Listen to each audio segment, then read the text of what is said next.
Eto na nga mga chong, marami tayong basketball updates. Boss Al Francis Chua, meron ng mga nire-rekomendang player kay Coach Tim Cone. Evan Nava, gusto talagang mapunta ng Barangay Ginebra. As of now nga mga chong, ay hindi pa natin nakikita ang Barangay Ginebra ngayong All-Filipino Conference dahil sa darating na April 23 pa yung kanilang magiging debut game. At the same time, ay ongoing nga ngayon yung kanilang evaluation para solusyonan yung kanilang mga naging problema. At mukhang nagpaparamdam ang kampo ni Evan Nava sa Barangay Ginebra dahil sa naging podcast nga ni Snow Badwa ay nakausap nga nito yung agent ni Evan Nava kung saan kinumpirma nga nito na may posibilidad na mapunta ng Barangay Ginebra yung kanyang bata. At kung meron nga raw kupunan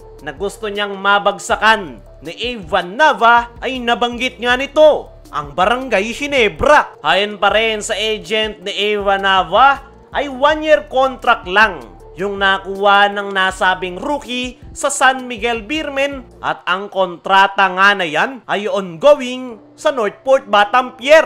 Mukhang inilalapit na nga itong si Evan Nava sa Barangay Ginebra, pero as of now ay ang focus nga daw nila ngayon ay ang kasalukuyang kupunan ng nasabing rookie na Northport Batampier. Tatapusin na nga lang daw nila yung kasalukuyang kontrata ni Evan Nava sa Northport Batampier at saka sila gagalaw once na maging free agent ang kanyang bata. At ayon nga sa naging interview na yan sa agent ni Evan Nava ay very obvious na sa Barangay Ginebra niya gustong mapunta ang nasabing rookie. Ang kailangan nga lang daw ngayon ni Evan Nava ay muling makuha yung kanyang kumpiyansa at yan nga raw yung kanilang i-workout ngayong nasa Northport Batampier ang nasabing rookie. At once nga raw na may labas nito yung kanyang full potential ay kumpiyansa nga etong agent ni Nava ay pag-aagawan ng mga teams sa Evan Nava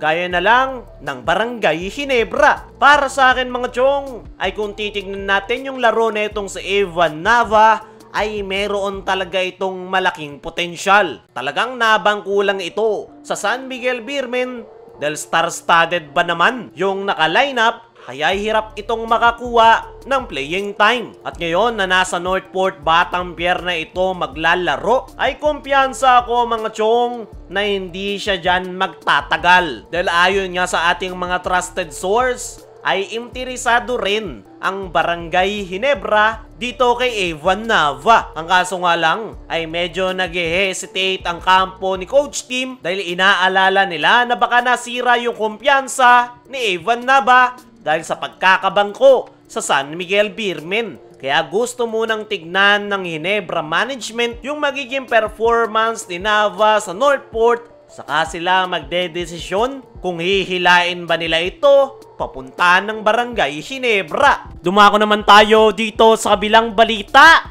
Boss Al Francis Chua, meron ng mga nire-rekomendang player kay Coach Tim Cone. As of now nga mga chong ay sinusubukang gawan ng paraan ng Ginebra management yung mga naging problema ng Ginebra netong mga nakalipas na conference. Dalawang magkasunod na finals appearance nga silang nabigo at yan nga yung target nilang matuldukan ngayong All-Filipino Conference. Dahil ayon sa ating mga trusted source ay meron ng mga sinisipat na player si Boss Al Francis Chua na po pwedeng idagdag sa Barangay Ginebra. Pero hindi nga agad-agad gumagalaw ang Ginebra dahil inaantay pa nila yung desisyon ni Coach Tim kung po pwede ba itong ipasok sa kanilang kupunan.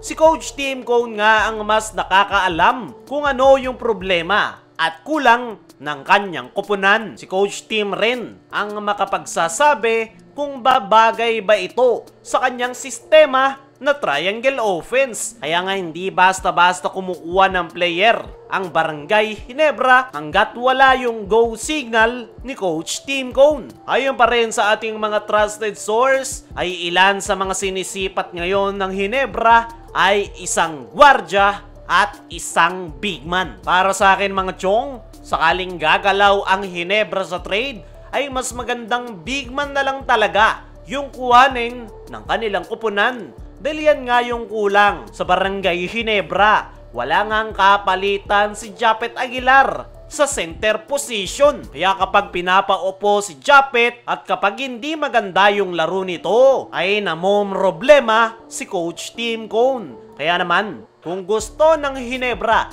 na matuldukan yung kanilang problema, ay magandang big man na lang yung kanilang kuhanin dahil paniguradong magagamit nila yan para maging kapalitan ni Japet Aguilar, lalong-lalo na ngayong All-Filipino Conference. Pero ayon pa rin sa mga nakalap nating balita, ay possible nga raw na mag-stick pa rin ang Barangay Ginebra sa kanilang kasalukuyang lineup. Dahil ayaw nga ni Coach Tim na masira yung nabubuo nilang chemistry, pero depende nga yan sa magiging sitwasyon. Kung hindi magiging maganda yung kanilang ipapakita sa elimination round, ay malamang sa malamang ay gagalaw ang Ginebra para solusyonan ang kanilang problema. Kaya mga chong, ano masasabi nyo na meron ng sinisipat na player ang Barangay Ginebra? Ano rin yung masasabi nyo na gusto ni Ivan Nava sa Ginebra? I-comment mo lang dyan sa ibaba.